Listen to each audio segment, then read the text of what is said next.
ക്രിമിനലുകളും ലഹരി മാഫിയയും അഴിഞ്ഞാടുന്ന ഈ നാട്ടിൽ നമ്മളൊക്കെ ഭയം കൂടാതെ ജീവിക്കുന്നത് നിയമം നടപ്പാക്കാൻ ഇവിടെ പോലീസുകാരുണ്ടെന്ന ധൈര്യത്തിലാണ്. പൊതുജനങ്ങൾക്ക് സുരക്ഷ ഒരുക്കാനായി കേരളത്തിലാകെ 60,000-ഓളം പോലീസുകാരുണ്ട്. അതിൽ മുഖ്യമന്ത്രിക്കും മന്ത്രിമാർക്കും അകമ്പടി പോകുന്ന കുറേ എണ്ണത്തെ മാറ്റി നിർത്താം. ബാക്കിയുള്ള പോലീസുകാരെല്ലാം മോശക്കാരാണെന്ന് പറയുന്നില്ല. എന്നാൽ കാക്കിയിട്ട ചില ക്രിമിനലുകളെ തുറന്നു കാട്ടേണ്ടതുണ്ട്. കേരളത്തിലെ പോലീസ് സേനയിൽ 932 ക്രിമിനലുകളുണ്ടെന്ന കണക്ക് പുറത്തുവിട്ടത് സംസ്ഥാന സർക്കാർ തന്നെയാണ്. അതിൽ IPS ഉദ്യോഗസ്ഥർ മുതൽ സിവിൽ പോലീസ് ഓഫീസർമാർ വരെയുള്ള നീണ്ട നിര. ഇങ്ങനെയുള്ള നാട്ടിൽ ഒരു സാധാരണക്കാരന് പരാതിയുമായി എങ്ങനെ പോലീസ് സ്റ്റേഷനുകളിൽ പോകാൻ കഴിയും? കുന്നംകുളത്തെ നുഹ്മാനും കൂട്ടർക്കും പിന്നാലെ മറ്റു ചില ഇടിയൻ പോലീസുകാരുടെ ക്രൂരതയുടെ ദൃശ്യങ്ങളും പുറത്തു വന്നു. DYSP Madhu Babu, CI PB Ratheesh, SI Anoop Chandran. Custody മർദ്ദന കേസിലെ പ്രതികളായ ഈ പോലീസ് ഉദ്യോഗസ്ഥരെ ഇത്രയും നാൾ ആരാണ് സംരക്ഷിച്ചത്? ഇതുപോലുള്ള ക്രിമിനലുകളെ എന്തുകൊണ്ടാണ് ഇപ്പോഴും സേനയിൽ വെച്ച് പൊറിപ്പിക്കുന്നത്? വിശദമായി പരിശോധിക്കുകയാണ് പോലീസ് പട്രോൾ. സ്വാഗതം.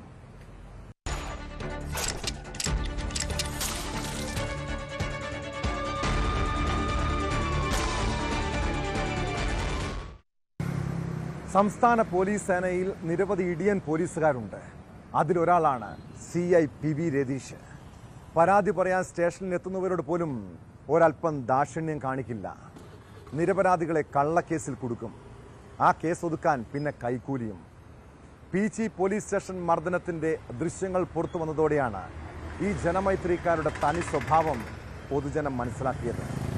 2 വർഷം മുൻപുണ്ടായ സംഭവത്തിൽ പരാതി നൽകിയിട്ടും നടപടിയെടുക്കാതിരുന്നവർക്ക് ഇനിയും ഈ ഇടിയൻ രതീഷിനെ സംരക്ഷിക്കാൻ കഴിയുമോ?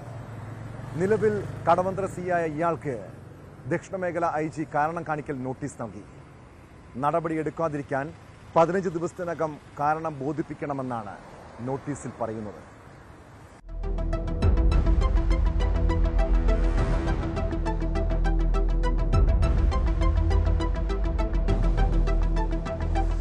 മർദ്ദന ദൃശ്യങ്ങൾ പുറത്തുവന്ന സാഹചര്യത്തിലാണ് അടിയന്തര ഇടപെടലുണ്ടായിരിക്കുന്നത്.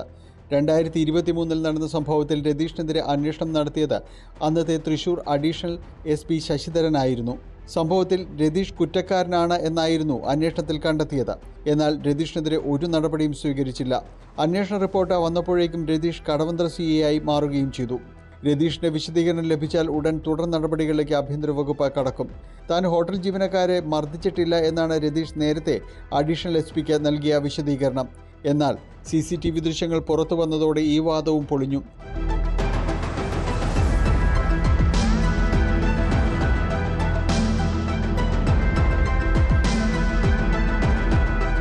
കേസ് ഒത്തുതീർപ്പാക്കാൻ ആദ്യഘട്ടത്തിലെ പരാതിക്കാരെ ഉപയോഗിച്ച് പണം വാങ്ങിയെന്നും ഹോട്ടലുടമ നൽകിയ പരാതിയിൽ പറയുന്നുണ്ട്. പോലീസുകാർക്കായി പണം വാങ്ങിയ CCTV ദൃശ്യങ്ങളും ഹോട്ടലുടമ KP ഔസേപ്പ് പുറത്തുവിട്ടിരുന്നു. 2023 മെയ് 24 തൃശൂർ പട്ടിക്കാട് ലാലീസ് ഹോട്ടൽ മാനേജരെയാണ് PG SI ആയിരുന്ന PM രതീഷ് മർദ്ദിച്ചത്. കാരണം അന്വേഷിക്കാനെത്തിയ ഹോട്ടൽ ഉടമ KP ഔസേപ്പിനും മകനു നേരെയും ഭീഷണി ഉയർത്തുകയും ചെയ്തു. രതീഷിനെ പ്രാഥമികമായി സസ്പെൻഡ് ചെയ്ത് മാറ്റി നിർത്താനാണ് നിർദ്ദേശമെന്നറിയുന്നു. ദക്ഷിണമേഖല IG പക്കലുള്ള നിലവിലെ റിപ്പോർട്ടിൽ നടപടിയെടുക്കാൻ DGPയും നിർദ്ദേശം നൽകിയിട്ടുണ്ട്.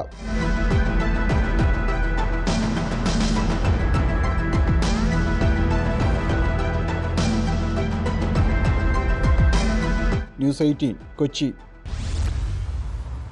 തെരുവ് ഗുണ്ടകളുടെ അത്രയും പോലും മനുഷ്യപ്പറ്റില്ലാത്ത ഒരൊറ്റ വർഗമേ ഈ നാട്ടിലുണ്ടാകൂ. അതാണ് കേരള പോലീസ്. കാക്കി കുപ്പായമിട്ടാൽ ഒരച്ഛൻ്റെ വേദനയും അമ്മയുടെ കണ്ണീരും അവർക്ക് മനസ്സിലാകില്ല. പത്തനംതിട്ട അടൂരിൽ സ്വന്തം അച്ഛൻ്റെ പ്രായമുള്ള മനുഷ്യനോട് ഒരു പോലീസ് ഉദ്യോഗസ്ഥൻ ചെയ്ത ക്രൂരതയെക്കുറിച്ച് അറിഞ്ഞാൽ ഉള്ളു നീറും.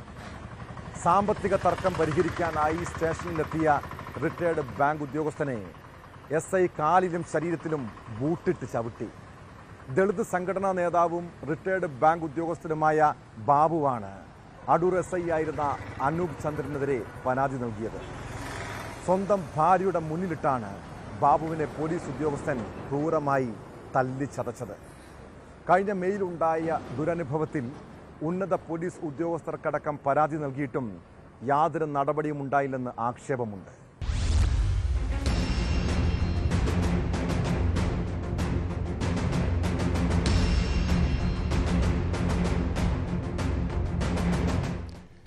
സാമ്പത്തിക തർക്കം പരിഹരിക്കാനാണ് ദളിത് സംഘടനാ നേതാവും റിട്ടയർഡ് ബാങ്ക് ഉദ്യോഗസ്ഥനുമായ പള്ളിക്കൽ സ്വദേശി ബാബു മെയ് 27-ന് അടൂർ പോലീസ് സ്റ്റേഷനിലെത്തിയത്. പരാതി സിഐയുടെ മധ്യസ്ഥതയിൽ ഒത്തുതീർപ്പാക്കി. തുടർന്ന് പരാതിയില്ലെന്ന് എഴുതി നൽകാൻ ആവശ്യപ്പെട്ട് സിഐ സ്റ്റേഷനിൽ നിന്ന് പുറത്തേക്ക് പോയി. പിന്നാലെ എത്തിയ എസ്ഐ അനൂപ് ചന്ദ്രൻ എന്തിനാണ് വന്നതെന്ന് ചോദിച്ച ശേഷം ഒരു കാരണവുമില്ലാതെ അസഭ്യം പറഞ്ഞ് മർദ്ദിച്ചുവെന്നാണ് ബാബുവിന്റെ പരാതി.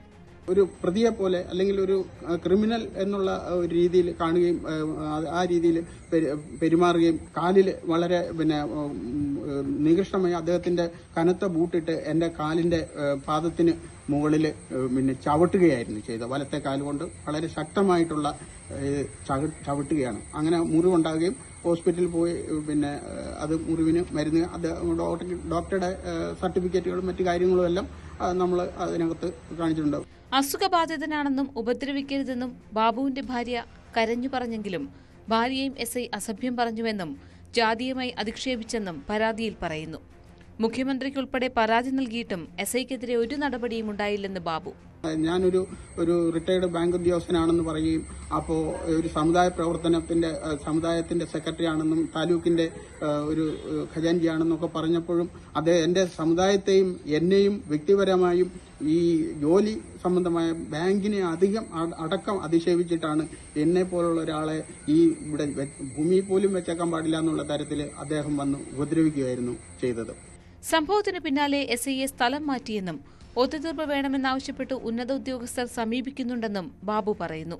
പട്ടികജാതി പട്ടികവർഗ കമ്മീഷൻ റിപ്പോർട്ട് തേടിയെങ്കിലും ഉന്നത ഉദ്യോഗസ്ഥർ തുടർ നടപടികൾ അട്ടിമറിക്കുകയാണെന്നും ആക്ഷേപമുണ്ട്. സംഭവ ദിവസത്തെ CCTV ദൃശ്യങ്ങൾ ആവശ്യപ്പെട്ട് ഡിവൈഎസ്പിക്ക് അപേക്ഷ നൽകിയെങ്കിലും ഇതുവരെയും ലഭ്യമാക്കിയിട്ടില്ല.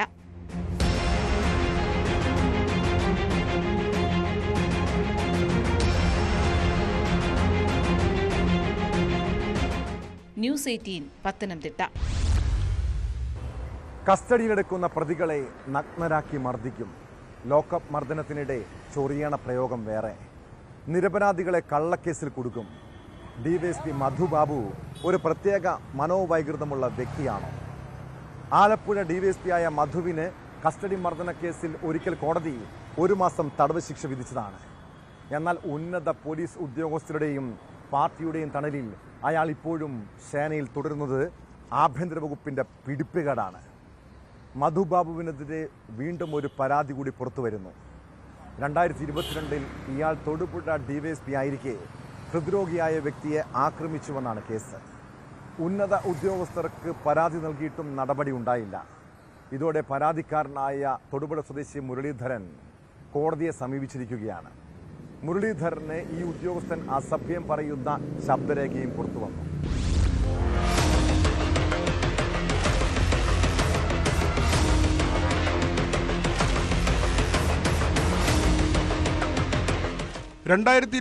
ഡിസംബറിലാണ് തൊടുപുഴ ഡിവൈഎസ്പി ആയിരുന്ന മധുബാബു മലങ്കര സ്വദേശിയായ മുരളീധരനെ മർദ്ദിച്ചത്. തൊടുപുഴ SNDP യൂണിയൻ അഡ്മിനിസ്ട്രേറ്റീവ് കമ്മിറ്റിയിലെ വനിതാ നേതാവിനെതിരെ സമൂഹമാധ്യമത്തിൽ മോശമായ രീതിയിൽ പ്രചരണം നടത്തിയതിനെതിരെ നേതാക്കൾ മുരളീധരനെതിരെ പരാതി നൽകിയിരുന്നു. ഈ കേസിലാണ് മുരളീധരനെ സ്റ്റേഷനിലേക്ക് വിളിച്ചു വരുത്തിയത്. കാര്യങ്ങൾ സംസാരിക്കുന്നതിനിടെ തൊടുപുഴ ഡിവൈഎസ്പി വയർലെസ് സെറ്റ് എടുത്തെറിയുകയും മുഖത്തടിക്കുകയും ബൂട്ടിന് നെഞ്ചിൽ ചവിട്ടുകയും ചെയ്തതെന്നാണ് പരാതി. അദ്ദേഹം വളരെ സുഖിതനായിട്ട് ചാടി എണീറ്റ് അദ്ദേഹത്തിൻ്റെ കയ്യിലിരുന്ന വയർലെസ് എൻ്റെ നെഞ്ചത്തേക്ക് വലിച്ചെറിയുകയും അത് കഴിഞ്ഞ് ഞാൻ ആ കസേര സഹിതം വീണു കഴിഞ്ഞപ്പോൾ പോലീസുകാരോട് അദ്ദേഹം പറഞ്ഞു പിടിച്ചേൽപ്പിക്കാൻ അവനെന്നും പറഞ്ഞ് പിടിച്ചേൽപ്പിച്ച് വന്ന വഴി ഇദ്ദേഹം വീണ്ടും ഏറ്റുവന്ന് എൻ്റെ നെഞ്ചത്ത് ഷൂ ഇട്ട് ചവിട്ടുകയാണ് ഉണ്ടായത്. അതിലും ഞാൻ മറിഞ്ഞു വീണു. മുരളീധരനെ തെറി പറയുന്ന മധുബാബുവിന്റെ ഓഡിയോയും പുറത്തു വന്നു.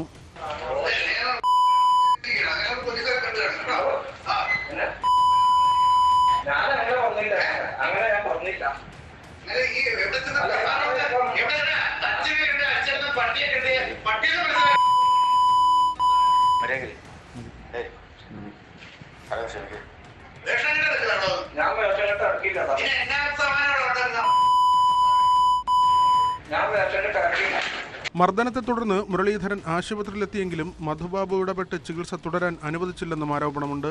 കോട്ടയം മെഡിക്കൽ കോളേജിലെത്തിയാണ് മുരളീധരൻ തുടർ ചികിത്സ ഉറപ്പാക്കിയത്.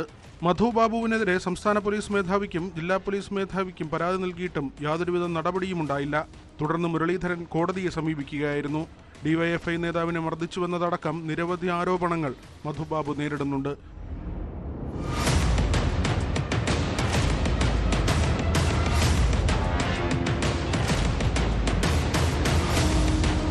ന്യൂസ് 18 ഇടുക്കി.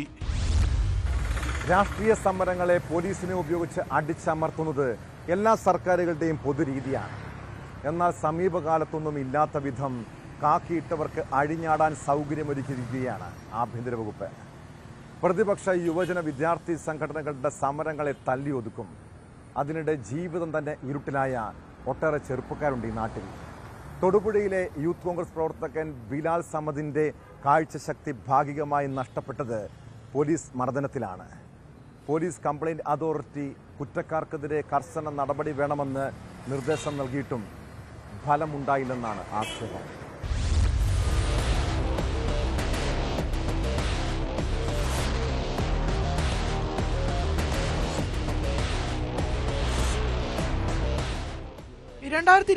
ജൂൺ 14 തൊടുപുഴയിൽ യൂത്ത് കോൺഗ്രസ് പ്രവർത്തകർക്ക് നേരെ ലാത്തി ചാർജ് നടക്കുന്നത്. ഇടുക്കി DCC പ്രസിഡന്റിനെ CPM പ്രവർത്തകർ ആക്രമിച്ചതിൽ പ്രതിഷേധിച്ചായിരുന്നു കോൺഗ്രസ് നേതൃത്വത്തിൽ തൊടുപുഴയിൽ മാർച്ച് നടന്നത്. മാർച്ച് സംഘർഷത്തിൽ കലാശിച്ചു. പോലീസ് ലാത്തി ചാർജ് നടത്തി. ലാത്തി ചാർജിനിടയിലാണ് ബിലാൽ സമദിന് പരിക്കേറ്റത്. ബിലാലിന്റെ കണ്ണിനും തലയ്ക്കും പോലീസിന്റെ ലാത്തി കൊണ്ടുള്ള അടിയേറ്റു. 3 മാസത്തോളം ബിലാൽ ആശുപത്രിയിൽ ചികിത്സയിലായി. കണ്ണിന്റെ കാഴ്ച നഷ്ടപ്പെടുന്ന സാഹചര്യത്തിൽ വരെ എത്തി കാര്യങ്ങൾ. പിന്നീട് നാളുകൾ നീണ്ട ചികിത്സയ്ക്കൊടുവിലാണ് കാഴ്ച തിരിച്ചു കിട്ടിയത്. അന്നത്തെ പോലീസിന്റെ അടിയിൽ ബിലാലിന്റെ ഒരു കണ്ണിന്റെ 70% കാഴ്ചയാണ് നഷ്ടപ്പെട്ടത്. അന്നത്തെ അടിക്ക് ഇടത് കണ്ണിനാണ് പരിക്ക് പറ്റിയത്. ഏകദേശം കൺപോളയിൽ 28ഓളം സ്റ്റിച്ച് ഉണ്ടായിരുന്നു.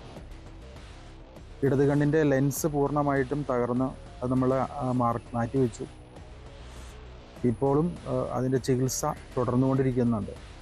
കുറ്റക്കാരനായിട്ടുള്ള അജിൻ DD എന്ന് പറയുന്ന പോലീസുകാരനെതിരെ കർശന നടപടി എടുക്കണമെന്ന് ആവശ്യപ്പെട്ടുകൊണ്ട് പോലീസ് കംപ്ലയിൻറ്റ്സ് അതോറിറ്റിയുടെ ഓർഡർ ഈ കഴിഞ്ഞ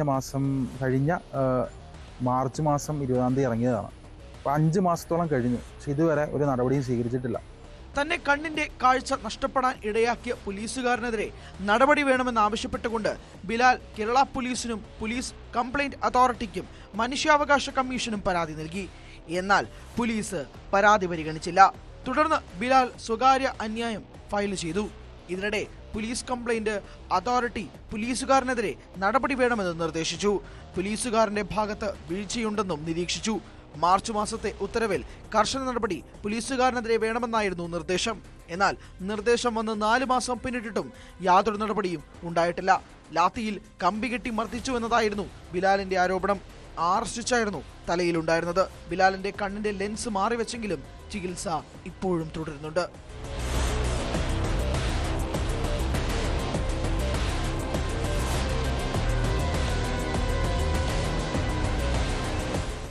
ന്യൂസ് 18 ഇടുക്കി. ചട്ടിയും കലയുമാണെങ്കിൽ ഒന്ന് തട്ടിയും മുട്ടിയും നോക്കിയിരിക്കും. ഇതുപോലെയാണ് ഭാര്യ ഭർത്താക്കന്മാർ തമ്മിലുള്ള ചെറിയ പ്രശ്നങ്ങളെ പലരും വ്യാഖ്യാനിക്കുന്നത്. പണ്ടൊക്കെ ദമ്പതികൾ പരസ്പരം വഴക്ക് കൂടിയാൽ പരമാവധി ഒരു ദിവസമൊക്കെ പിണങ്ങിയിരിക്കുമായിരുന്നു. എന്നാൽ ഇപ്പോൾ സാഹചര്യം മറിച്ചാണ്. ചെറിയ തർക്കങ്ങൾ പോലും അക്രമത്തിലും കൊലപാതകത്തിലും ആത്മഹത്യയിലും കലാശിക്കുന്ന കാഴ്ച. ഇടുക്കി അടിമാലിയിൽ ഭാര്യയെ വെട്ടിപ്പരിക്കേൽപ്പിച്ച ശേഷം ഭർത്താവ് ജീവനൊടുക്കിയത് കുടുംബ പ്രശ്നത്തെ തുടർന്നാണ്.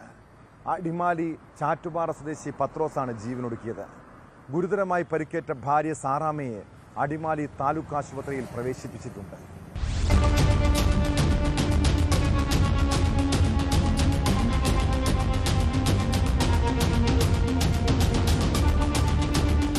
രാവിലെ 11 മണിയോടെയാണ് ദാരുണമായ സംഭവം ഉണ്ടായത്.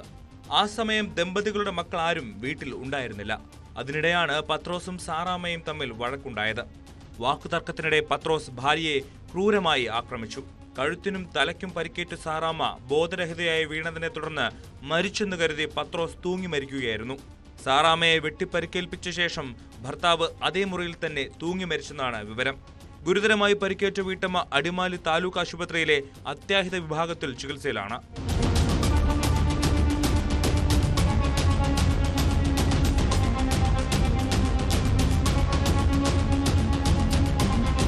വീടിനടുത്തുള്ള ഒരു ഫാമിലെ ജോലിക്കാരാണ് ഇരുവരും. സാധാരണ ജോലിക്കെത്താറുള്ള സമയമായിട്ടും കാണാത്തതിനെ തുടർന്ന് വീട്ടിലെത്തി അന്വേഷിച്ചപ്പോഴാണ് സാറാമ്മയെ വെട്ടേറ്റ നിലയിലും പത്രോസിനെ ആത്മഹത്യ ചെയ്ത നിലയിലും കണ്ടെത്തിയത്. പത്രോസും സാറാമ്മയും തമ്മിൽ ഇടയ്ക്കിടെ വഴക്കുണ്ടാവാറുണ്ടായിരുന്നുവെന്ന് അയൽവാസികൾ പറഞ്ഞു. കുടുംബ കലഹമാണ് ആത്മഹത്യക്ക് കാരണമെന്നാണ് പ്രാഥമിക നിഗമനം. സംഭവത്തിൽ കേസെടുത്ത പോലീസ് അന്വേഷണം ആരംഭിച്ചു.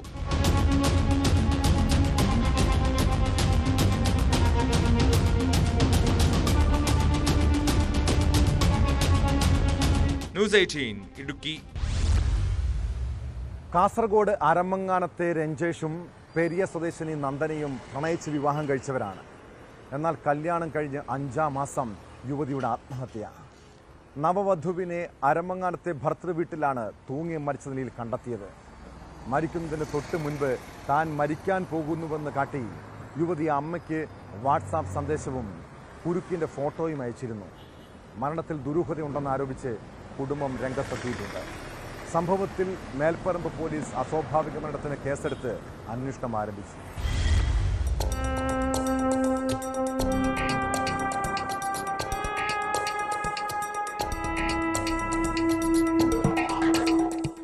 അരമങ്ങാനം ആലിങ്കാൽ തൊട്ടിയിൽ വീട്ടിൽ രഞ്ജേഷിന്റെ ഭാര്യ കെ നന്ദനയെയാണ് ഭർതൃവീട്ടിൽ തൂങ്ങി മരിച്ച നിലയിൽ കണ്ടത്. പെരിയ ആയമ്പാറ വില്ലാരംപൊതിയിലെ കെ രവിയുടെയും സീനയുടെയും ഏക മകളാണ്. ഏപ്രിൽ 26-നായിരുന്നു ഇവരുടെ വിവാഹം. മരിക്കാൻ പോകുന്നുവെന്ന് കാണിച്ച് മാതാവ് സീനയ്ക്ക് സന്ദേശവും കുരുക്കിന്റെ ഫോട്ടോയും നന്ദന അയച്ചിരുന്നു. ഇതേ തുടർന്ന് വിവരം ഭർതൃവീട്ടുകാരെ അറിയിച്ചു. വീട്ടുകാർ കിടപ്പുമുറിയുടെ വാതിലിൽ തട്ടിയിട്ടും തുറക്കാത്തതിനെ തുടർന്ന് വാതിൽ തകർത്ത് അകത്ത് കടന്നപ്പോഴാണ് നന്ദനയെ ഷാളിൽ തൂങ്ങിയ നിലയിൽ കണ്ടെത്തിയത്. ഉടൻ തന്നെ ദേളിയിലെ സ്വകാര്യ ആശുപത്രിയിൽ എത്തിച്ചുവെങ്കിലും ജീവൻ രക്ഷിക്കാനായില്ല.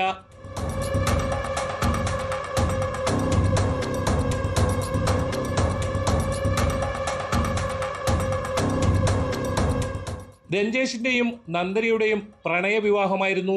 മകളെ കാണാനില്ലെന്ന് ചൂണ്ടിക്കാട്ടി അന്ന് വീട്ടുകാർ ബേക്കൽ പോലീസിൽ പരാതി നൽകിയിരുന്നു. തങ്ങൾ വിവാഹിതരായെന്നാണ് ഇരുവരും പോലീസിനു മുമ്പാകെ പറഞ്ഞത്. ഏപ്രിൽ 26-ന് ഒരു ക്ഷേത്രത്തിൽ വെച്ചായിരുന്നു വിവാഹം. കഴിഞ്ഞ ദിവസം അരമങ്ങാനത്ത് നടന്ന ഓണാഘോഷ പരിപാടിയിൽ സജീവമായി പങ്കെടുത്ത നന്ദന എന്തിനാണ് ആത്മഹത്യ ചെയ്തതെന്നതിൽ വ്യക്തതയില്ല. ലാബ് ടെക്നീഷ്യനായി ജോലി ചെയ്തു വരുന്നതിനിടയിലാണ് നന്ദന രഞ്ജീഷുമായി പ്രണയത്തിലായതും വിവാഹം കഴിച്ചതും. സംഭവത്തിൽ മേൽപ്പറമ്പ പോലീസ് അസ്വാഭാവിക മരണത്തിന് കേസെടുത്ത് അന്വേഷണം ആരംഭിച്ചു.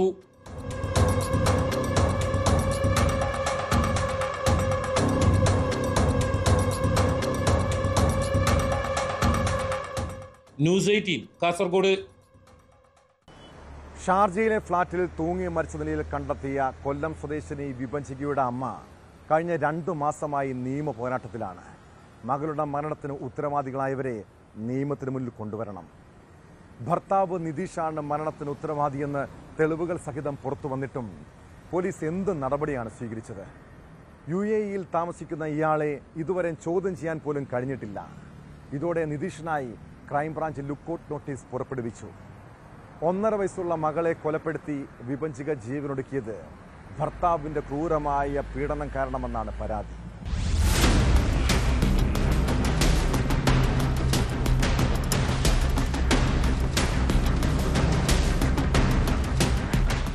കഴിഞ്ഞ ജൂലൈ 8-നാണ് ഷാർജയിലെ അൽ നഹ്ദയിലുള്ള അപ്പാർട്ട്മെന്റിൽ കൊല്ലം കേരളപുരം സ്വദേശിനി വിഭജിക, മകൾ 1.5 വയസ്സുകാരി വൈഭവി എന്നിവരെ മരിച്ച നിലയിൽ കണ്ടെത്തിയത്. വിഭജികയുടേത് തൂങ്ങി മരണമാണെന്നും വൈഭവി ശ്വാസം മുട്ടി മരിച്ചെന്നുമാണ് ഷാർജയിലെ ഫോറൻസിക് റിപ്പോർട്ടിൽ പറയുന്നത്. കുട്ടിയെ കൊന്ന ശേഷം വിഭജിക ആത്മഹത്യ ചെയ്തെന്നാണ് പോലീസിന്റെ പ്രാഥമിക നിഗമനം. മൃതദേഹങ്ങൾ കണ്ടെത്തുമ്പോൾ വീട് അകത്തുനിന്ന് പൂട്ടിയിട്ട നിലയിലായിരുന്നു. ഭർത്താവ് നിതീഷ് മറ്റൊരു സ്ഥലത്തായിരുന്നു താമസം. ഭർത്താവിനും ഭർത്തൃ വീട്ടുകാർക്കുമെതിരെ ഗുരുതര ആരോപണങ്ങളുള്ള ആത്മഹത്യാക്കുറിപ്പ് പുറത്തുവന്നിരുന്നു. ഗർഭിണിയായിരുന്നപ്പോൾ പോലും ശാരീരിക ഉപദ്രവങ്ങൾ നേരിട്ടിരുന്നുവെന്ന് 6 പേജുള്ള കുറിപ്പിൽ വിഭജിക പറയുന്നു. തുടർന്ന് അമ്മ ശൈലജ നൽകിയ പരാതിയുടെ അടിസ്ഥാനത്തിലാണ് നിതീഷിനും അച്ഛനും സഹോദരിക്കുമെതിരെ ഗാർഹിക പീഡനത്തിനും സ്ത്രീധന പീഡനത്തിനും കേസ് രജിസ്റ്റർ ചെയ്തത്.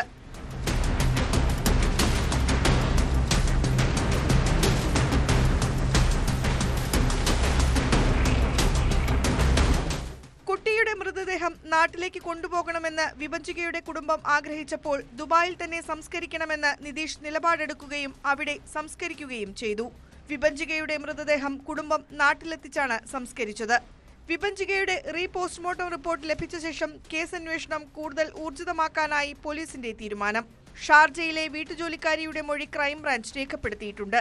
ഭർത്താവിനെ നാട്ടിലെത്തിച്ച് ചോദ്യം ചെയ്യാനുള്ള നീക്കത്തിന്റെ ഭാഗമായാണ് ലുക്കൌട്ട് നോട്ടീസ് പുറപ്പെടുവിച്ചത്. വിഭജികയുടെ ലാപ്ടോപ്പ് ഫോറൻസിക് പരിശോധനയ്ക്ക് അയക്കാനും അന്വേഷണ സംഘം തീരുമാനിച്ചു. ഫേസ്ബുക്കിൽ ഇവർ എഴുതിയ കുറിപ്പിന്റെ ഒറിജിനൽ പതിപ്പ് ലാപ്ടോപ്പിൽ ഉണ്ടോയെന്നും പോലീസ് പരിശോധിക്കുന്നുണ്ട്. സ്വകാര്യ കമ്പനിയിൽ ഉദ്യോഗസ്ഥനായ നിതീഷ് ഇപ്പോഴും UAE-യിൽ തന്നെയാണുള്ളത്.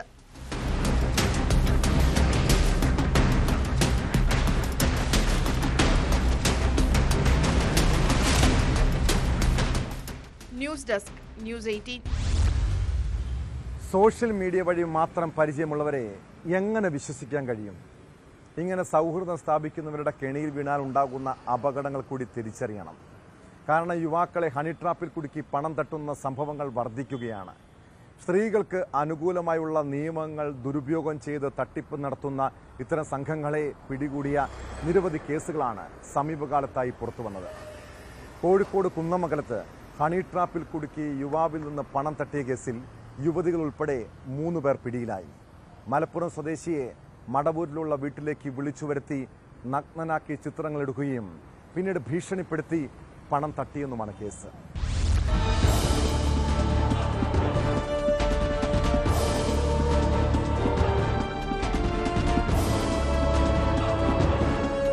കോഴിക്കോട് കുന്നമംഗലത്ത് സൗഹൃദം സ്ഥാപിച്ച് യുവാവിൽ നിന്ന് പണം തട്ടിയ സംഭവത്തിലാണ് 2 യുവതികളടക്കം 3 പേർ പിടിയിലായത്.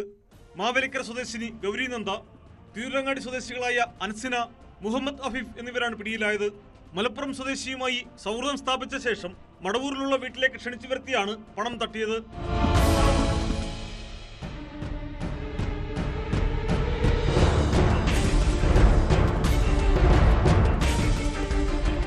വീട്ടിലെത്തിയ യുവാവിനെ നഗ്നനാക്കി ചിത്രങ്ങൾ എടുക്കുകയായിരുന്നു.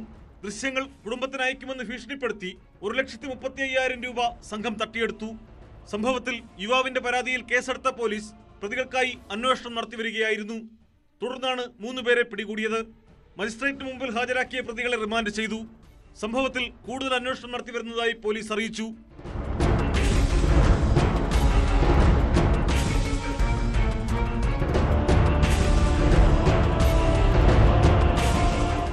ന്യൂസ് 18 കോഴിക്കോട്. ധർമ്മസ്ഥലയിലെ കൊലപാതക പരമ്പരയെക്കുറിച്ചുള്ള വെളിപ്പെടുത്തലിൽ വാദിയെ പ്രതിയാക്കിയ പോലീസ്. അതിനിടെ ധർമ്മസ്ഥലയിൽ വീണ്ടും നാടകീയ സംഭവങ്ങൾ. ബംഗ്ലൈഗുഡയിൽ SIT നടത്തിയ പരിശോധനയിൽ കൂടുതൽ മൃതദേഹാവശിഷ്ടങ്ങൾ കണ്ടെത്തി. കൊല്ലപ്പെട്ട സൗജന്യയുടെ ബന്ധു വിട്ടൽ ഗൌഡ ചൂണ്ടിക്കാട്ടിയ സ്ഥലത്തു നിന്നാണ് 1ലധികം അസ്ഥികഷ്ണങ്ങൾ ലഭിച്ചത്. ഇതിനിടെ ധർമ്മസ്ഥല കേസിൽ യൂട്യൂബറും ആക്ഷൻ കമ്മിറ്റി ഭാരവാഹിയുമായ മനാഫിനെ SIT ചോദ്യം ചെയ്തു. അന്വേഷണത്തിന് സഹായകരമായ തെളിവുകൾ കൈമാറണമെന്ന് ആവശ്യപ്പെട്ട് മനാഫിന് നേരത്തെ നോട്ടീസ് നൽകിയിരുന്നു.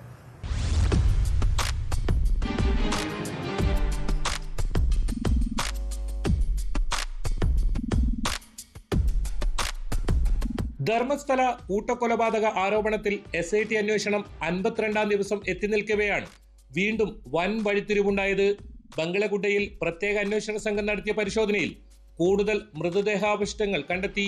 കൊല്ലപ്പെട്ട സൗജന്യയുടെ അമ്മയുടെ സഹോദരൻ വിട്ടൽ ഗൌഡ ചൂണ്ടിക്കാട്ടിയ സ്ഥലത്ത് നിന്നാണ് 1ലധികം മൃതദേഹാവശിഷ്ടങ്ങൾ ലഭിച്ചത്.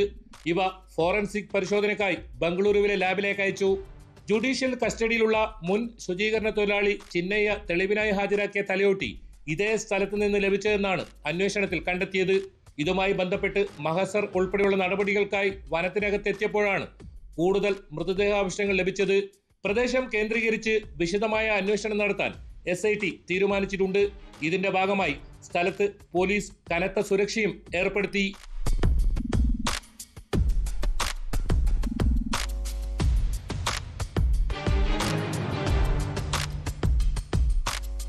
ഇതിനിടയിൽ യൂട്യൂബറും ആക്ഷൻ കമ്മിറ്റി ഭാരവാഹിയുമായ കോഴിക്കോട് സ്വദേശി മനാഫ് ചോദ്യം ചെയ്യലിനായി SITക്ക് മുന്നിൽ ഹാജരായി.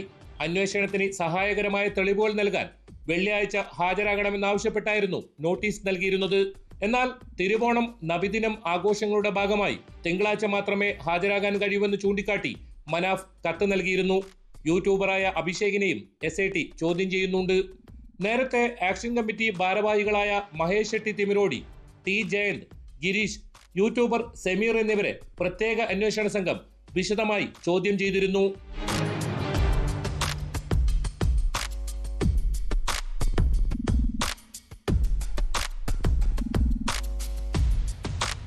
ന്യൂസ് 18 ധർമ്മസ്ഥല. ലഹരിക്കടിമകളായ യുവാക്കൾ ഏതു നിമിഷവും അക്രമകാരികളാകാം. പൊതുസ്ഥലത്തും സ്വന്തം വീട്ടിലും യാതൊരു പ്രകോപനവുമില്ലാതെ പൊട്ടിത്തെറിക്കാം. തിരുവനന്തപുരം മണ്ണന്തല സ്വദേശി അലൻ എന്ന ചെറുപ്പക്കാരൻ കഴിഞ്ഞ പകൽ കാട്ടിക്കൂട്ടിയ പരാക്രമം മയക്കുമരുന്ന് ലഹരിയിലെന്നാണ് സൂചന. വർക്കലയിലെ വിനോദസഞ്ചാര മേഖലയിലെത്തിയ യുവാവ് വ്യാപകമായി അക്രമം അഴിച്ചുവിട്ടു. നിരവധി കടകൾ അടിച്ചു തകർക്കുകയും വഴിയിൽ നിന്ന വയോജനങ്ങളെയും സ്ത്രീകളെയും ഉൾപ്പെടെ ആക്രമിക്കുകയും ചെയ്തു. ഒടുവിൽ നാട്ടുകാർ ബലപ്രയോഗത്തിലൂടെ പിടികൂടിയ യുവാവിനെ പോലീസ് അറസ്റ്റ് ചെയ്തു. ഇയാൾ സഞ്ചരിച്ച കാറും പോലീസ് കസ്റ്റഡിയിലെടുത്തിട്ടുണ്ട്.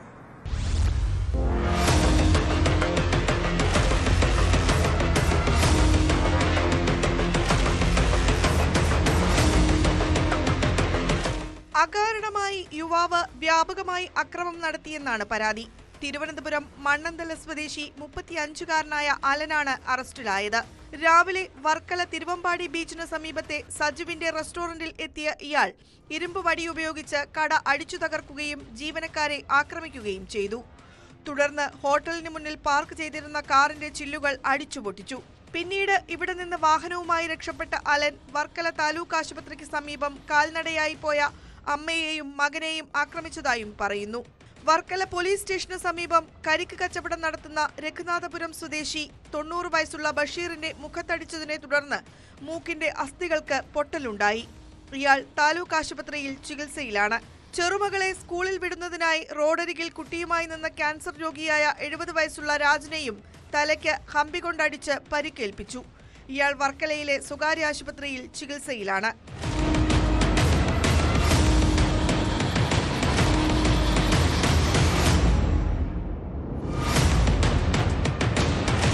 പിന്നീട് പുത്തൻചന്ത ഭാഗത്ത് വീണ്ടും കാറിൽ നിന്നിറങ്ങി അവിടെ നിന്നിരുന്ന യുവാവിനോട് സൗമ്യമായി സംസാരിക്കുകയും പെട്ടെന്ന് പ്രകോപിതനായി കയ്യിലിരുന്ന ഇരുമ്പുപടി ഉപയോഗിച്ച് ആക്രമിക്കുകയും ചെയ്തു.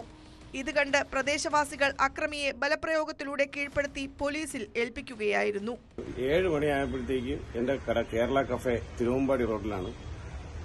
ചായക്കടയാണ്. ഗസ്റ്റുകളും എന്റെ സ്റ്റാഫ് 3 പേരെ ഉള്ളായിരുന്നു. 2 പെണ്ണുങ്ങളും 2 ആണുങ്ങളുമായിരുന്നു. അവരുള്ള സമയത്ത് ഞാൻ അവിടെ ഇല്ലായിരുന്നു, ഞാൻ വീട്ടിലായിരുന്നു. ഒരു ഓട്ടോമാറ്റിക് കാർ കൊണ്ട് നിർത്തി. ഒരു തടിയനാണ്, കറുത്തൊരു ഗുണ്ട് സാധനം, കയ്യിലൊരു ആയുധം ഉണ്ടായിരുന്നു. കടയുടെ അകത്ത് കയറി വന്നിട്ട് എന്തേരടാ ഇത് ഓപ്പൺ ചെയ്ത് വെച്ചിരിക്കുന്ന, ക്ലോസ് ചെയ്യടാ എന്ന് പറഞ്ഞിട്ട് പച്ച ചീത്തയൊക്കെ വിളിച്ചിട്ട് സ്റ്റാഫിനെ 2 അടി അടിച്ചു. അടിച്ചപ്പോൾ സ്റ്റാഫ് എന്നെ ഫോണിൽ വിളിച്ചപ്പോഴത്തേക്ക് സ്റ്റാഫ് ഇറങ്ങി ഓടി. ഇവൻ അവിടെ ഇന്ന് ക്ലാസ്സിൽ കയ്യിരുന്ന പൈപ്പ് കൊണ്ട് ഗ്ലാസ് അടിച്ചു പൊട്ടിച്ചു. എന്റെ കസേരകൾ മൊത്തം പറക്കി റോട്ടിലിറങ്ങി. വെളിയിൽ ഒതുക്കിയിട്ടിരുന്ന ഒരു കാറുണ്ട്, ഒരു ബ്ലൂ കാർ, അതിന്റെ ഗ്ലാസ് അടിച്ചു പൊട്ടിച്ചു. എന്റെ കസ്റ്റമർ എല്ലാവരും ഇറങ്ങിപ്പോയി. ഭയങ്കര സീനായി. പ്രതി അലൻ സഞ്ചരിച്ചിരുന്ന കാറിന്റെ മുൻവശത്തെ ചില്ലുകളും തകർന്ന നിലയിലാണ്. പ്രതിയെ പോലീസ് വൈദ്യപരിശോധനയ്ക്ക് വിധേയനാക്കി. ഇയാൾ ലഹരി പദാർത്ഥങ്ങൾ എന്തെങ്കിലും ഉപയോഗിച്ചിട്ടുണ്ടോ എന്നറിയുന്നതിന് വേണ്ടി രക്തസാമ്പിളുകളും ശേഖരിച്ചിട്ടുണ്ട്. ഇതിന്റെ പരിശോധനാ ഫലം വന്നാൽ മാത്രമേ ഇക്കാര്യത്തിൽ വ്യക്തത വരികയുള്ളൂ. യാതൊരു പ്രകോപനവും കൂടാതെയായിരുന്നു അതിക്രമമെന്നാണ് സൂചന. അലന് ക്രിമിനൽ പശ്ചാത്തലമുണ്ടോ എന്നതടക്കം പോലീസ് പരിശോധിച്ചു വരികയാണ്.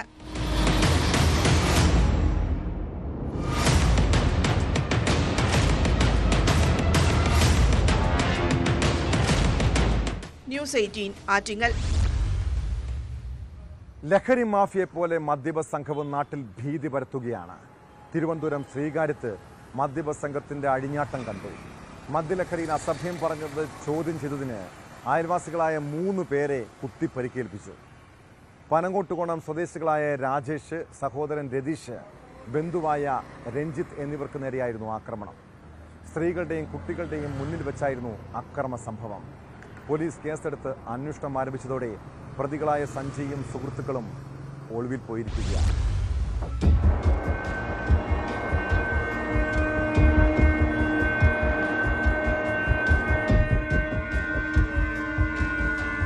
ഞായറാഴ്ച രാത്രി 11 മണിയോടെയായിരുന്നു സംഭവം. പനങ്ങോട്ടുകോണം സ്വദേശി സഞ്ജയും സംഘവും മദ്യപിച്ച് വീടിന് മുമ്പിൽ പരസ്പരം ചീത്ത വിളിച്ചു. ഈ സമയം അവിടെ എത്തിയ അയൽവാസി രാജേഷും മറ്റും ഇത് ചോദ്യം ചെയ്യുകയായിരുന്നു. തുടർന്നുണ്ടായ വാക്കുതർക്കത്തിനൊടുവിൽ സഞ്ജയ് വീട്ടിൽ കയറി കത്തിയെടുത്തുകൊണ്ടുവന്ന് സുഹൃത്തുക്കളുമൊത്ത് 3 പേരെയും കുത്തി പരിക്കേൽപ്പിക്കുകയായിരുന്നു. രാജേഷ്, സഹോദരൻ രതീഷ്, ബന്ധുവായ രഞ്ജിത്ത് എന്നിവർക്കാണ് പരിക്കേറ്റത്. സിറ്റിയിൽ പോയിട്ട് വരികയായിരുന്നു. അവിടെ കുറച്ച് പയ്യന്മാർ ചേർന്ന് ഭയങ്കര ചീത്തവിളിയും ബഹളമൊക്കെ ആയിരുന്നു. ഇവിടെ പിള്ളേരെല്ലാം ഉള്ളതുകൊണ്ട് അനിയൻ ചെന്ന് ചോദിച്ചു ഇവിടെ ചീത്ത വിളിക്കില്ലെന്ന് ചോദിച്ചത്. അങ്ങനെ ഒരു സംസാരമായി, പിടിച്ചലായി. ഞാൻ ചെന്ന് അനിയനെ പിടിച്ച് വാങ്ങിക്കാൻ വേണ്ടി ചെന്നതും കത്തിയാണെന്ന് തോന്നുന്നു ഇതിൽ കുത്തി. എനിക്ക് ഇവിടെ ഉണ്ട്, അനിയൻ്റെ വയറിലും കുത്തി. അപ്പോൾ എനിക്ക് വേറൊരു കൂട്ടുകാരൻ നമ്മൾ ബന്ധു തന്നെ, അവൻ വന്ന് അവൻ്റെ കാലിലും കുത്തിയായിരുന്നു ചെയ്തത്. രാജേഷിന്റെ കയ്യിലാണ് കുത്തേറ്റത്. രതീഷിന് മുതുകിലും രഞ്ജിത്തിന് കാലിലും കുത്തേറ്റു. 3 പേരും ആശുപത്രിയിൽ ചികിത്സയിലാണ്. സ്ത്രീകളുടെയും കുട്ടികളുടെയും മുമ്പിൽ വെച്ചായിരുന്നു ആക്രമണം. സംഭവത്തിൽ ശ്രീകാര്യം പോലീസ് കേസെടുത്ത് അന്വേഷണം തുടങ്ങി. സഞ്ജയ് ഒളിവിലാണെന്ന് പോലീസ് പറഞ്ഞു.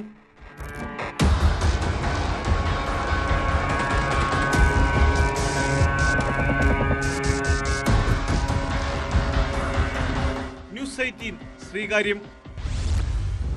കൂടപ്പിറപ്പുകൾ തമ്മിലുള്ള അടിപിടിയിൽ പുറമേ നിന്നുള്ളവർ പരമാവധി ഇടപെടാതിരിക്കുന്നതാണ് നല്ലത്. കാരണം നാളെ അവർ ഒന്നിക്കാം, നിങ്ങൾ പിന്നെ ശത്രുപക്ഷത്താകും. അതുമാത്രമല്ല, ഇതുപോലുള്ള അക്രമങ്ങളിൽ ഇടപെട്ടാൽ തടി കേടാവുകയും ചെയ്യും. പാലക്കാട് മണ്ണാർക്കാട് സഹോദരങ്ങൾ തമ്മിലുണ്ടായ തർക്കം പിടിച്ചു മാറ്റാൻ ചെന്ന അയൽവാസിക്ക് മർദ്ദനമേറ്റു.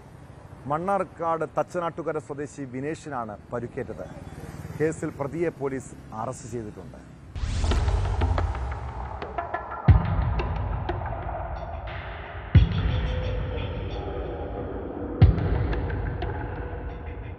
സഹോദരങ്ങൾ തമ്മിലുള്ള തർക്കത്തിനിടെ പിടിച്ചുമാറ്റാൻ ചെന്നപ്പോഴാണ് അയൽവാസിക്ക് മർദ്ദനമേറ്റത്.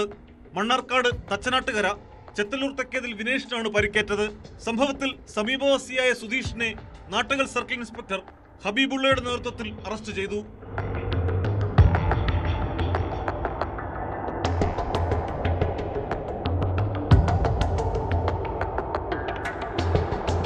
സുധീഷും സഹോദരൻ സുഖിലേഷും തമ്മിൽ വാക്കേറ്റവും അടിപിടിയും ഉണ്ടായതായി പോലീസ് പറയുന്നു. നിലവിളി കേട്ട് സംഭവസ്ഥലത്തെത്തിയ വിനേഷ് ഇവരെ പിടിച്ചുമാറ്റാൻ ശ്രമിക്കുന്നതിനിടെ സുധീഷ് വിനേഷിനെ കുപ്പികൊണ്ടടിച്ചെന്നാണ് പരാതി. വിനേഷിന് ചെവിക്ക് താഴെയാണ് പരിക്ക്. ഇയാളെ പെരിന്തൽമണ്ണയിലെ സ്വകാര്യ ആശുപത്രിയിൽ പ്രവേശിപ്പിച്ചു. മണ്ണാർക്കാട് മുനിസിപ്പൽ കോടതിയിൽ ഹാജരാക്കിയ സുധീഷിനെ റിമാൻഡ് ചെയ്തു.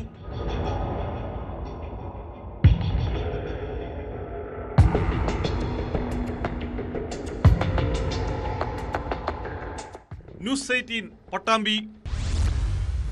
കൊല്ലം നിലമേലിലെ ഒരു ബാങ്ക് കവർച്ചാ ശ്രമമാണ് പോലീസ് പെട്രോളിനെ പരിശോധിക്കുന്നത്. നിലമേൽ IDFC ബാങ്കിന്റെ ശാഖയിൽ ശനിയാഴ്ച രാത്രിയിലാണ് കവർച്ചാ ശ്രമം ഉണ്ടായത്. മോഷ്ടാവ് ബാങ്കിനുള്ളിൽ പ്രവേശിക്കുന്ന ദൃശ്യങ്ങൾ പോലീസിന് ലഭിച്ചു. ഓണാവധിക്ക് ശേഷം ബാങ്ക് തുറന്നപ്പോഴാണ് മോഷണശ്രമം നടന്നതായി ജീവനക്കാർ അറിയുന്നത്. സംഭവത്തിൽ കേസെടുത്ത ചടയമംഗലം പോലീസ് അന്വേഷണം ആരംഭിച്ചിട്ടുണ്ട്.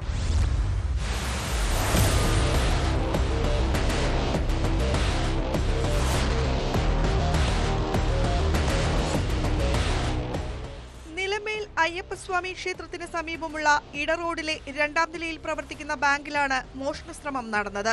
മോഷ്ടാവിന്റേതെന്ന് സംശയിക്കുന്ന ദൃശ്യങ്ങളും പുറത്തു വന്നിട്ടുണ്ട്. വാതിൽ തകർത്ത് അകത്ത് കയറിയ മോഷ്ടാവ് ലോക്കർ മുറി തുറക്കാൻ ശ്രമിച്ചെങ്കിലും സാധിക്കാതെ മടങ്ങുന്ന ദൃശ്യങ്ങളും പോലീസിന് ലഭിച്ചു.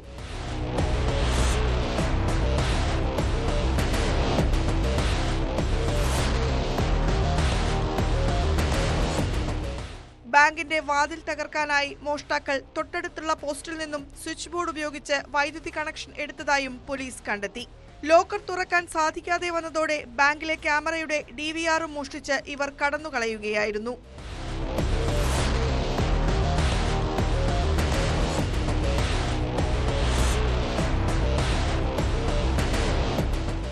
ചടയമംഗലം പോലീസ് സ്ഥലത്തെത്തി പരിശോധന നടത്തി.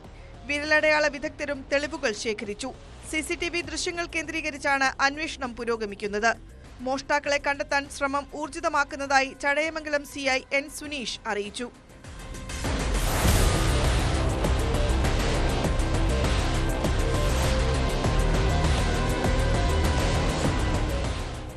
ന്യൂസ് 18 കൊട്ടാരക്കര. വ്യാജ ബോംബ് ഭീഷണി മുഴക്കുന്നത് ചിലർക്കൊരു വിനോദമാണ്. എന്നാൽ അതിൻ്റെ പേരിൽ അനുഭവിക്കുന്ന ആശങ്കയും പിന്നാലെയുള്ള പരിശോധനകളും എത്രയോ മനുഷ്യരെയാണ് ബാധിക്കുന്നത്. മുഖ്യമന്ത്രിയുടെ ഔദ്യോഗിക വസതിയായ ക്ലിഫ് ഹൗസിനും ഹൈക്കോടതിക്കും ബോംബ് വെച്ചെന്ന വ്യാജ സന്ദേശമാണ് ഇതിലൊടുവിലെത്തിയത്. രണ്ടിടങ്ങളിലും ബോംബ് സ്ഥാപിച്ചിട്ടുണ്ടെന്നായിരുന്നു ഭീഷണി സന്ദേശം. പോലീസും ബോംബ് സ്ക്വാഡും രണ്ടിടങ്ങളിലും തിരച്ചിൽ നടത്തി. അതേസമയം മംഗളൂരു ബജ്പേ അന്താരാഷ്ട്ര വിമാനത്താവളത്തിൽ ബോംബ് വയ്ക്കുമെന്ന് ഭീഷണി മുഴക്കിയ ആളെ പോലീസ് പിടികൂടി. തമിഴ്നാട് വെല്ലൂർ സ്വദേശി ശശികുമാറിനെയാണ് മംഗളൂരു സിറ്റി പോലീസ് അറസ്റ്റ് ചെയ്തത്.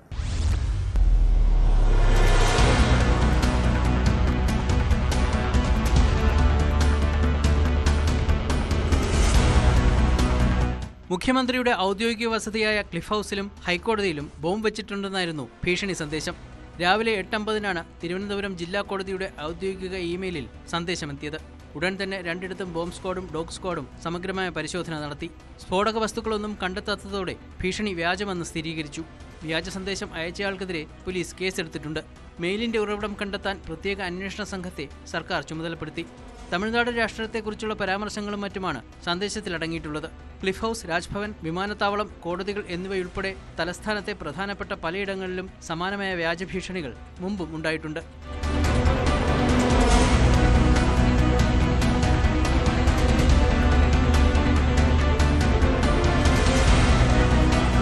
അതേസമയം മംഗളൂരു ബജ്പേ അന്താരാഷ്ട്ര വിമാനത്താവളത്തിൽ ബോംബ് വയ്ക്കുമെന്ന് ഭീഷണി മുഴക്കിയ ആളെ പോലീസ് പിടികൂടി. തമിഴ്നാട് വെല്ലൂർ സ്വദേശി ശശികുമാറിനെയാണ് മംഗളൂരു സിറ്റി പോലീസ് അറസ്റ്റ് ചെയ്തത്.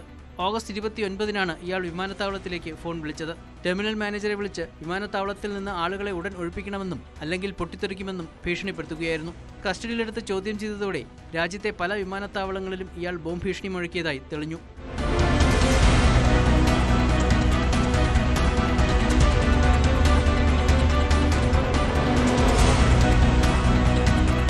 ന്യൂസ് 18 തിരുവനന്തപുരം, കാസർഗോഡ്. റോഡിന്റെ ഉദ്ഘാടന വേദിയിൽ മന്ത്രിയുടെ അനുമോദനം. 2 മാസത്തിന് ശേഷം റോഡ് തകർന്നതോടെ ഉദ്യോഗസ്ഥന് സസ്പെൻഷൻ. പാലക്കാട് പട്ടാമ്പിയിലെ കൊടുമുണ്ട പാലത്ര തീരദേശ റോഡ് നിർമ്മാണത്തിൽ അഴിമതി കണ്ടെത്തിയതിന് പിന്നാലെയാണ് അസിസ്റ്റന്റ് എഞ്ചിനീയറായ അബ്ദുൾ സലീമിനെ സസ്പെൻഡ് ചെയ്തത്. പൊന്നാനി ഹാർബർ എഞ്ചിനീയറിംഗ് ഓഫീസിലെ ഉദ്യോഗസ്ഥനാണ് നടപടി നേരിട്ട സലീം. റോഡിലെ 30 സെന്റിമീറ്റർ കനം വേണ്ടിയെടുത്ത് പകുതി മാത്രമേ ഉള്ളൂവെന്ന് ധനവകുപ്പ് ഉന്നത ഉദ്യോഗസ്ഥരുടെ പരിശോധനയിൽ കണ്ടെത്തിയിരുന്നു. സംഭവത്തിൽ കരാറുകാരിൽ നിന്ന് ക്രമക്കേട് നടത്തിയ 1 കോടി രൂപ തിരിച്ചു പിടിക്കാനാണ് വകുപ്പിന്റെ തീരുമാനം.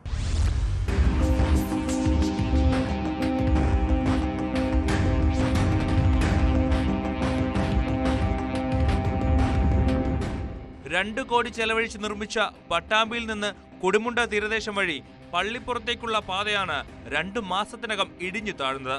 പടിഞ്ഞാറേ കൊടുമുണ്ട ആശാരിപ്പടി ഭാഗത്താണ് റോഡിന്റെ ഒരു ഭാഗം മീറ്ററുകളോളം ഇടിഞ്ഞത്. റോഡ് നിർമ്മാണത്തിന്റെ തുടക്കത്തിൽ തന്നെ അശാസ്ത്രീയതയും അഴിമതി ആരോപണവും ഉയർന്നിരുന്നു. തുടർന്ന് നടന്ന അന്വേഷണത്തിൽ സാങ്കേതിക അനുമതിയിൽ നിർദ്ദേശിക്കപ്പെട്ട പണികളിൽ പകുതിയും ചെയ്തിട്ടില്ലെന്ന് ധനകാര്യ വകുപ്പ് ചീഫ് ടെക്നിക്കൽ എക്സാമിനർ കണ്ടെത്തി. കുറ്റക്കാരായ ഉദ്യോഗസ്ഥർക്കെതിരെ 20 ദിവസത്തിനകം നടപടി സ്വീകരിക്കണമെന്ന് ധനവകുപ്പ് നിർദ്ദേശം നൽകി. എന്നാൽ ഭരണപരമായ സൗകര്യാർത്ഥം സ്ഥലം മാറ്റമെന്ന് പരാമർശിച്ചുകൊണ്ട് അസിസ്റ്റന്റ് എഞ്ചിനീയറായ PM അബ്ദുൾ സലീമിനെ കോഴിക്കോട് ഓഫീസിലേക്ക് മാറ്റിയിരുന്നു. ഈ ഉദ്യോഗസ്ഥനാണ് റോഡിന് നിർമ്മാണ മേൽനോട്ട ചുമതല വഹിച്ചിരുന്നത്. അക്കൗണ്ട് വഴി പണം വാങ്ങിയതടക്കമുള്ള കാര്യങ്ങൾ മുൻനിർത്തി P. നന്ദകുമാർ MLA മന്ത്രി സജി ചെറിയാന് പരാതി നൽകിയിരുന്നു. ഇതിന്റെ അടിസ്ഥാനത്തിലാണ് എഞ്ചിനീയറായ PM അബ്ദുൾ സലീമിനെ സസ്പെൻഡ് ചെയ്തത്. റോഡിന്റെ ഉദ്ഘാടന വേദിയിൽ വെച്ച് മന്ത്രി അനുമോദിച്ച ഉദ്യോഗസ്ഥനാണ് ഇപ്പോൾ സസ്പെൻഷനിലായിരിക്കുന്നത്. ഹാർബറിന്റെയും അതുപോലെ തന്നെ PWDയുടെയും എഞ്ചിനീയർമാർ ഒരുമിച്ച് വിടുന്നുണ്ട്. അവർ പറയുന്നത് താഴെ വെള്ളം ഒഴുകുന്നുണ്ട്, മുകളിലാണെങ്കിൽ ജലജീവന്റെ പൈപ്പും പൈപ്പ് ലൈനും അതിലൂടെ പോകുന്നുണ്ട്. അപ്പോൾ അതിൻ്റെ ഫലമാണ് എന്നാണ് പ്രാഥമികമായിട്ടുള്ള അവരുടെ നിഗമനം. ഇവിടെ നമുക്കെല്ലാവർക്കും കാണാം ഈ കെട്ട് ഇങ്ങനെ ബൾജ് ചെയ്ത് വന്നിട്ടുള്ളത്, തള്ളി വന്നിട്ടുള്ളത് കാണാൻ കഴിയും. അപ്പോൾ ഈ റോഡ് നന്നാക്കണമെങ്കിൽ മുകളിലെ ജോലി നമുക്ക് എളുപ്പത്തിൽ ചെയ്യാൻ പറ്റും.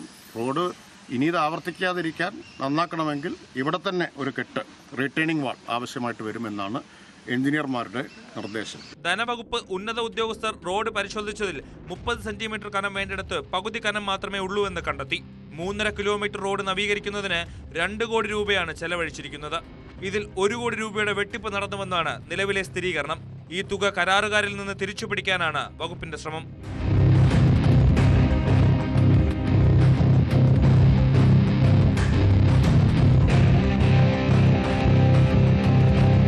ന്യൂസ് 18 പാലക്കാട്. അവധിക്കാലത്ത് ചില സ്കൂളുകൾ സാമൂഹ്യ വിരുദ്ധർ കൈകടത്താറുണ്ട്. അനാശാസ്യവും ലഹരി ഉപയോഗവും മോഷണവും ഒക്കെ അവിടെ നടക്കും. മൂവാറ്റുപുഴയിലെ സർക്കാർ സ്കൂൾ കെട്ടിടത്തിൽ സാമൂഹ്യ വിരുദ്ധരുടെ അഴിഞ്ഞാട്ടമുണ്ടായി. ഇലക്ട്രിക് വയറുകൾ നശിപ്പിക്കുകയും ഉപകരണങ്ങൾ മോഷ്ടിക്കുകയും ചെയ്തു. ചെടിച്ചട്ടികളും ശുചിമുറിയുടെ വാതിലും തകർത്ത നിലയിലാണ്. സ്കൂൾ വളപ്പിൽ കൃഷി ചെയ്തിരുന്ന വാഴയും വാഴക്കുലകളും നശിപ്പിച്ചു. ഓണം പ്രമാണിച്ച് സ്കൂൾ അവധിയായിരുന്നപ്പോഴായിരുന്നു സംഭവം.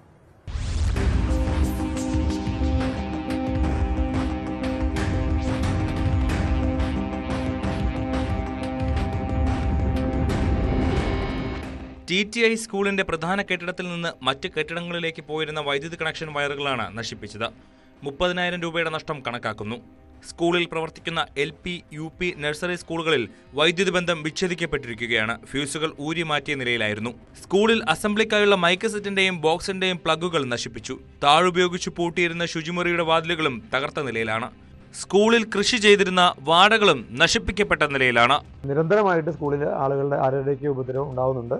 പലതവണയും പോലീസിൽ വിവരം അറിയിച്ചിട്ടുണ്ട്. പോലീസ് പട്രോളിംഗ് നടത്താമെന്ന് അറിയിച്ചിട്ടുണ്ട്.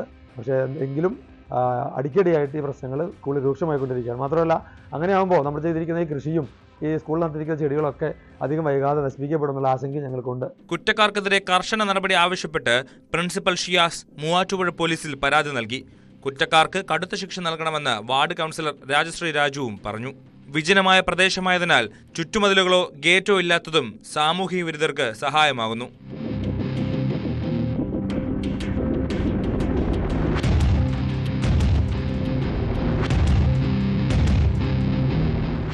ന്യൂസ് 18 മൂവാറ്റുപുഴ. ഒരു വിരൽ കൊണ്ട് 1 മണിക്കൂർ നേരം നിർത്താതെ പുസ്തകം കറക്കി വിസ്മയിപ്പിച്ച ശ്രീഹരിയെ നിങ്ങൾ ഓർക്കുന്നുണ്ടോ? 2022 +2 പഠിക്കുമ്പോഴാണ് കാസർഗോഡ് പടന്നക്കാട് സ്വദേശിയായ ശ്രീഹരി ഇന്ത്യ ബുക്ക് ഓഫ് റെക്കോർഡ്സിൽ ഇടം നേടിയത്. മികച്ച കലാകാരൻ കൂടിയായ ഈ ചെറുപ്പക്കാരൻ നാടിന് തന്നെ അഭിമാനമായിരുന്നു. അങ്ങനെ തിളക്കമുള്ള നിരവധി നേട്ടങ്ങൾ സ്വന്തമാക്കിയിട്ടുള്ള ശ്രീഹരിക്ക് പിന്നീട് എന്താകും സംഭവിച്ചത്? നിലവിൽ നെഹ്റു കോളേജിലെ അവസാന വർഷ ബിരുദ വിദ്യാർത്ഥിയായിരുന്ന യുവാവിനെ തൂങ്ങി മരിച്ച നിലയിൽ കണ്ടെത്തുന്നു. സംഭവത്തിൽ ഹോസ്ദുർഗ് പോലീസ് കേസെടുത്ത് അന്വേഷണം ആരംഭിച്ചിട്ടുണ്ട്.